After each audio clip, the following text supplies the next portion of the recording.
네, 아이 키우시는 분들 여름철 수족구병 주의하셔야겠습니다. 최근 시연구원과 질병관리본부가 수족구병 바이러스 검사를 실시한 결과 수족구로 의심되는 가건물 검출률이 증가 추세라고 합니다. 오늘은 이에 관련해서 시보건환경연구원 기혜영 과장 연결되어 있습니다. 안녕하세요. 안녕하세요. 네, 우선 최근 수족구병 검출률이 증가 추세라고 하던데요. 어떻습니까?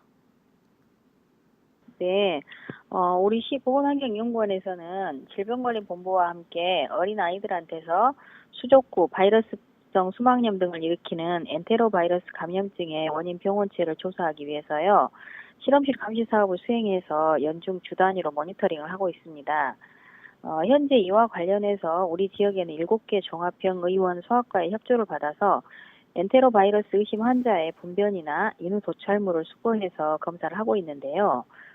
그 결과 최근 경향을 살펴봤더니 이용요하에 많이 발생하는 것으로 알려진 엔테로바이러스 검출률이 5월에 28%이던 것이 6월에는 40.7%로 증가했고요. 7월 들어서는 첫째 주에 48.8%, 둘째 주에는 56.8%로 5월 이후에 지속적인 증가 추세를 보였습니다. 이 중에서 수족구로 의심되는 가건물에 대한 검출률은 7월 첫째 주 50%, 둘째 주에는 88.9%로 큰 폭으로 상승을 해서 주의를 당부하는 것이고요. 올해 수족구병으로 확인된 바이러스의 유전자형은 대부분 콕사키 바이러스 A10형으로 모두 만 5세 이하의 영유아로 주로 확인됐습니다. 네, 만 5세 영유아에게 이 수족구병 가건물이 발견됐습니다. 그렇다면 이 수족구병이라는 게 자세히 어떤 병을 말하는 겁니까? 수족구병은 주로 5세 미만의 유아 및 아동에게 잘 나타나는 엔테로바이러스 속에 해당하는 바이러스에 의해서 손이나 발, 구강에 수포 등이 나타나는 질환으로 엔테로바이러스 중 주요 원인체는 콕사키 바이러스 A16이고요. 그와 더불어서 엔테로바이러스 71은 아시아에서 여러 번의 대규모 수족구병 발병을 일으킨 바가 있는 것으로 알려져 있기도 합니다. 아시다시피 수족구병은 유아 및 아동에서 잘 발생을 하고 어린이집이나 유치원 등 보육시설에서도 많이 생깁니다. 학생이나 성인에서도 발생할 수 있는데 증상은 경미하게 지나가기도 합니다. 네, 그렇다면 이 병은 어떤 경로로 감염됩니까? 수족구병은 일반적으로 사람 간의 접촉에 의해서 전파가 되는데요. 전파가 경로는 크게 세 가지를 들 수 있습니다. 첫 번째로는 감염자의 대변으로 오염된 손을 거치거나 두 번째는 감염자의 코와 목 등 호흡기 분비물이나 물집이 생길 때 그 진물 또는 타액과의 직접 접촉으로 전염되는 경우가 있고요. 세 번째는 감염된 사람이 손을 씻지 않은 채 다른 사람을 만지거나 물건을 표면을 오염시킬 때 흔히 전파가 됩니다. 수족구병에 걸린 사람은 발병 첫 주에 전염성이 가장 크지만 증상이 사라진 후에도 몇 주간 계속해서 전파시킬 수 있기 때문에 주의를 해야 합니다. 네, 그렇다면 감염되면 몸에 어떤 증상을 보입니까? 수족구병에 감염이 되면 가장 먼저 나타나는 증상이 발열, 인후통, 식욕부진, 그리고 피로감 등입니다. 앞에서 수족구병에 대해 설명드렸다시피 발열이 있은 지 1 내지 2일 후에 입 안에 볼 안쪽이나 잇몸, 혀에 작은 붉은 반점이 나타나고요. 이런 반점은 물집이나 궤양으로 변할 수도 있습니다. 뿐만 아니라 손이나 발, 엉덩이에 피부 발진이 발생할 수 있고요. 가끔 팔과 다리에도 나타날 수 있습니다. 수족구병에 감염이 되면 증상은 보통 경미하기는 한데요.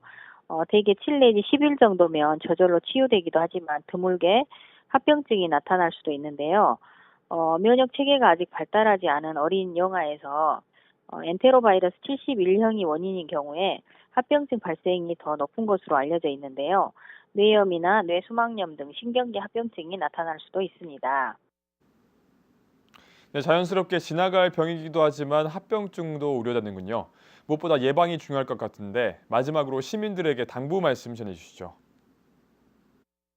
좀 전에도 말씀드린 바와 같이 수족구병이나 바이러스성 수막염은 엔테로바이러스에 의해 발생되는 감염성 질환으로 엔테로바이러스 유전자형이 굉장히 좀 다양하다 보니 인플루엔자 바이러스나 기타 바이러스성 질환의 경우와는 달리 현재까지 예방 백신이나 특별한 치료제가 개발되어 있지 않습니다.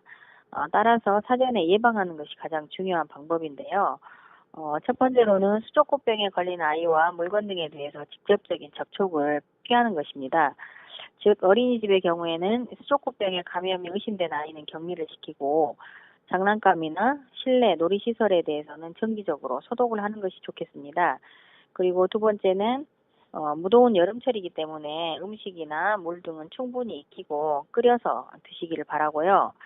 마지막으로 올바른 손 씻기의 생활화를 실천하면 좋겠습니다. 즉 어린아이를 키우는 가정이나 산후조리원, 어린이집 등에서 기저귀를 갈고 난 후에 그리고 대변 또는 물집에 진물을 접촉한 후에는 반드시 흐르는 물에 비누로 30초 이상 손 씻기를 철저히 해야 합니다. 한 가지 덧붙이자면 곧 휴가철이 다가오는데요.